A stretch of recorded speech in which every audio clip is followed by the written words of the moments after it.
खबरों में बने रहने के लिए बेल आइकन दबाएं और फर्स्ट इंडिया न्यूज को सब्सक्राइब कीजिए। अशोक गहलोत की निरोगी राजस्थान की सोच को साकार करने के लिए मिलावटियों पर अब कानूनी प्रहार सख्ती से शुरू हो गया। शुद्ध के लिए युद्ध अभियान के तहत अभी तक कार्रवाइयां सैंपल उठाने तक सिमटी रहती थी, लेकिन पिछले 1 साल में इन कार्रवाइयों के प्रकरण न्यायालय में पेश करने के रिकॉर्ड में तेजी आई है। इससे 5 सालों की बात अगर की जाए तो वर्ष 2022 में अब तक के सर्वाधिक चालान कोर्ट में पेश कर दोषियों पर कानूनी कार्रवाई की गई। आखिर क्या है विभाग के एक्शन की बानगी और फील्ड में क्या आएगा इफेक्ट? पेश है फर्स्ट इंडिया की एक्सक्लूसिव रिपोर्ट। चिकित्सा विभाग वैसे तो हर साल शुद्ध के लिए युद्ध अभियान चलाता है। इस अभियान में मिलावट को रोकने का दावा तो किया जाता है, लेकिन सच्चाई ये है कि कार्रवाइयों से इतर मिलावटखोर नए हाईटेक तरीकों से जनता को बेखौफ जहर बेच रहे हैं। इसी के साथ ही पिछले सालों में कानूनी कार्रवाइयों की कछुआ चाल भी मिलावटियों के हौसले बुलंद कर रही थी।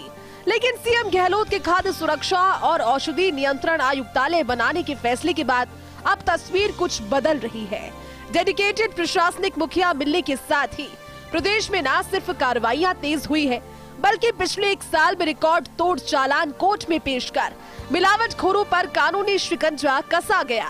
खुद सूबे के चिकित्सा मंत्री प्रसादी लाल मीणा मानते हैं कि जब तक सख्त कानूनी कार्रवाई नहीं की जाए तब तक मिलावट को रोकना मुश्किल है। सबसे पहले शुद्ध के लिए तो जनता को शुद्ध चीजें मिले, जनता का स्वास्थ्य ठीक रहे, लोगों को मार्केट में अशुद्ध चीजें नहीं मिले, तो निश्चित रूप से इसके लिए एक अभियान चलाया है। अभियान चलाकर जिस तरह की गड़बड़ियां पाई जाती है उसके लिए इस पर हर जिले में हमने लैब भी बनाया है, स्टाफ भी बढ़ाया है, नए स्वास्थ्य सहायक भी बढ़ाए हैं। सब तरह का ढांचा उन्होंने इसको मजबूत करने के लिए माननीय मुख्यमंत्री जी के निर्देश के बाद पूरे राजस्थान में अभियान चलाकर कि लोगों को ये लगे कि सरकार लोगों को स्वस्थ रखना चाहती है, उसके लिए सरकार ने अभियान चलाकर जो भी इसमें गड़बड़ियां पाई उनके खिलाफ चालान पेश किए, 5-7 गुना ज्यादा चालान पेश किए और भी कठोर कार्रवाई की जाएगी। मिलावटियों पर कार्रवाई की मांगी।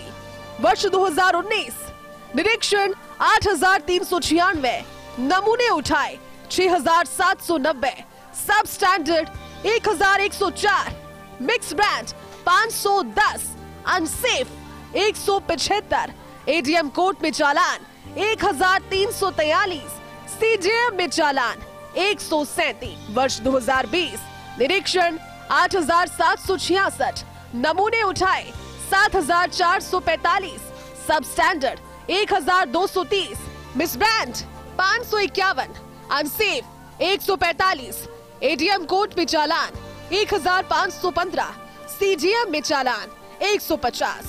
वर्ष 2021 निरीक्षण 6,664, नमूने उठाए 6,403, सब standard 1,113, miss brand 457, unsafe 106, ADM court में चालान 1,774, सीजीएम में चालान 115। वर्ष 2022 निरीक्षण 13,426, नमूने उठाए 14,051, सब standard 2,439, miss brand 1,049, unsafe 282, ADM court में चालान 2,970, सीजेएम में चालान 118।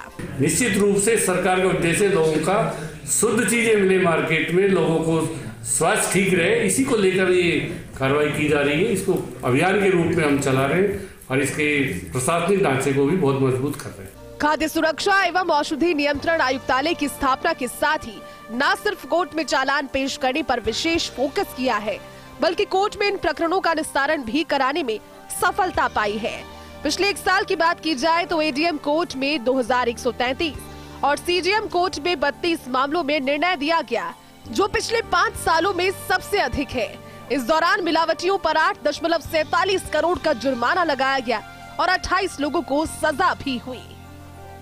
खाद्य पदार्थों में मिलावट हमारे समाज के लिए कलंक बन गया है। बाजार में कुछ भी खाद्य सामग्री खरीदने जाएं, तो जहन में एक बात जरूर आती है कि क्या ये शुद्ध है। ये मौत का कारोबार इसीलिए ही फैल रहा है क्योंकि मिलावटियों पर सख्त कानूनी कार्रवाइयां नहीं हो रही। खैर देर से ही सही, लेकिन अब उम्मीद है कि मिलावटियों पर कानूनी शिकंजा कसने की रफ्तार में तेजी के पॉजिटिव इफेक्ट जरूर आएंगे। मिलावटखोरों के हौसले टूटेंगे ताकि आमजन को शुद्ध से समझौता ना करना पड़े। फर्स्ट इंडिया न्यूज के लिए विकास शर्मा की रिपोर्ट।